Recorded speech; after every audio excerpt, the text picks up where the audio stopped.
If you didn't know, the Prophecy dungeon got a loot pool refresh last month, and some of the weapons are bangers. Like, really damn fun in the current meta and worth checking out. Last time Prophecy was around, people really went diehard farm mode, and if you missed out, don't worry, because today I got you. Timestamps right here. You have from today, April 2nd at reset, until next Tuesday, April 9th, when Prophecy is no longer the weekly featured dungeon, to farm as much as you want, and we're going to go over every encounter. Which encounter you're going to farm will depend on which weapon you want to god roll for the most. Here's a breakdown of the loot drops for each encounter. Shout out to Rocket Biscuits and Blueberries.gg for the following graphic. The first encounter drops Relentless and Prosecutor and is the easiest encounter by far. Good news for those wanting the Prosecutor. The second encounter, aka the Cube Room, drops a Sudden Death and the Adjudicator, and while also very easy, it's long and boring as hell, which is a shame because I really want that 5 out of 5 Sudden Death. The final encounter drops the Judgment Hand Cannon and the Darkest Before Pulse Rifle with the icon facing the wrong goddamn way in the menu. That encounter is pretty short with an efficient team, but it's also the easiest to mess up if someone's dicking around or makes a mistake. As always, if you're gonna farm, first you need a checkpoint. You can either go through the entire dungeon normally until you get to the encounter you want to farm, then wipe, save the checkpoint, and keep loading it on one character and completing it on another on repeat. We call this the Datto would be proud method. Or option 2, you can hit up your local third-party checkpoint bot service of your choice. Luckstruck is usually my go-to, but there's plenty of options out there. This is known as the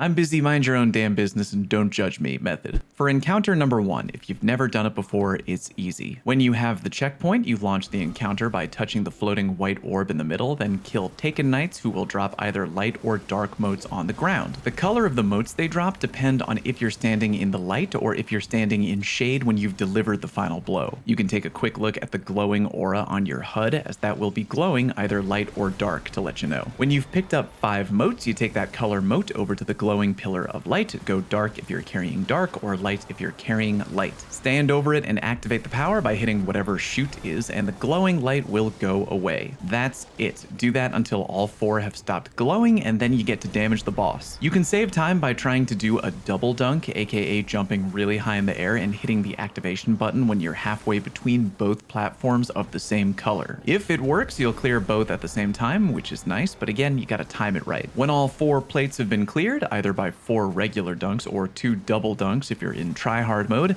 now it's damage time. And honestly, this boss is really just a pushover. 1 Radiant Warlock well and any halfway decent sword spamming will turn him into confetti. You can also just hit him with burst damage supers like Nova Bomb, Thunder Crash, Titan Pyrogale Hammer, Blade Barrage, you get the idea. If you want to bring a tether or a tractor cannon for a debuff option, that's fine. There's a lot of options that are going to work here. Again, no need to overthink it. He'll go down really easy, and you can probably reliably farm this encounter with just 2 people if you wanted to. God roll TLDRs on the Relentless, Gun to my head, Keep Away Zen Moment, or Keep Away Headseeker. For the Prosecutor, I'm going either Keep Away Target Lock, Zen Moment Target Lock, or Gut Shot Straight and Target Lock. I've got an auto rifle comparison video that goes over Prosecutor a bit deeper if you want to watch that, link down in the pinned comment. Encounter number 2 is the Cube Room, which is easy but tedious. In this encounter, just look up on the walls for that little glowing white thingy. Whatever plate thingy that little guy is hovering above, the color of that plate is the color of motes you want to collect from the Taken Knights,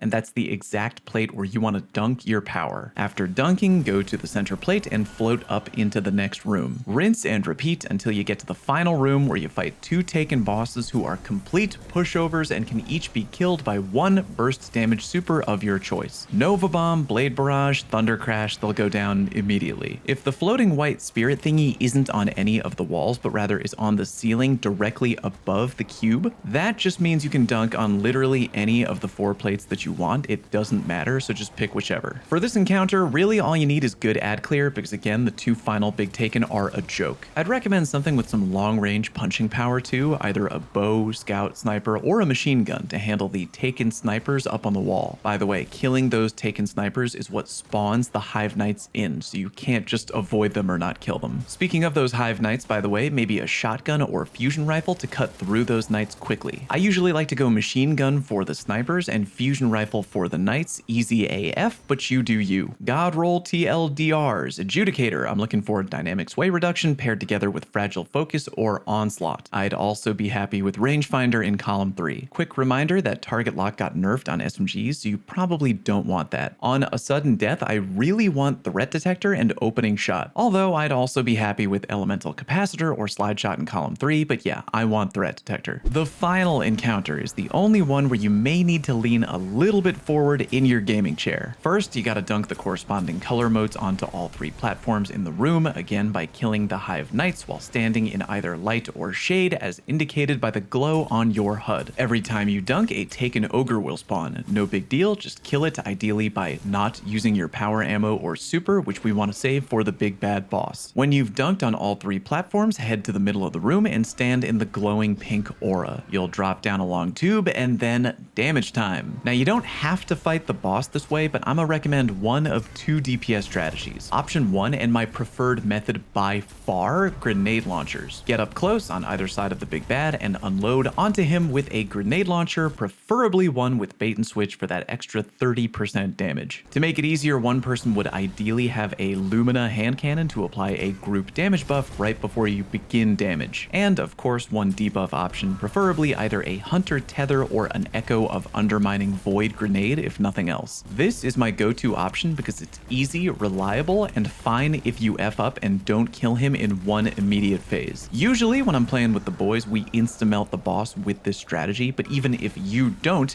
he's still likely to die in one phase anyway as he continues to retreat through the room. If you don't have any god roll grenade launchers laying around, you could try option 2, triple sleeper simulant. Right when you land through the tube, drop a warlock radiant well, Hunter fires off a tether, and just keep beaming him in the head until he dies. This strategy is a little bit more risky because if you don't kill him right away, he continues retreating back into the room, and if your team doesn't stay close enough to him, you'll die. There are, of course, plenty of other options you could go with, just giving you 2 because why not? Again though, really gonna recommend the grenade launcher method. They recently got buffed and they're good in long drawn out damage phases like this one. No matter which damage method you use, remember to have on the following: triple surge mods on your leg armor, matching the element of whatever power weapon you're using to damage the boss. That in combination with triple time dilation mods on your class armor, and finally some combination of radiant light and powerful friends, just as an easy way to give everyone that sweet armor charge. As an example, Hunter pops tether to debuff the boss, that Hunter has radiant light on their helmet,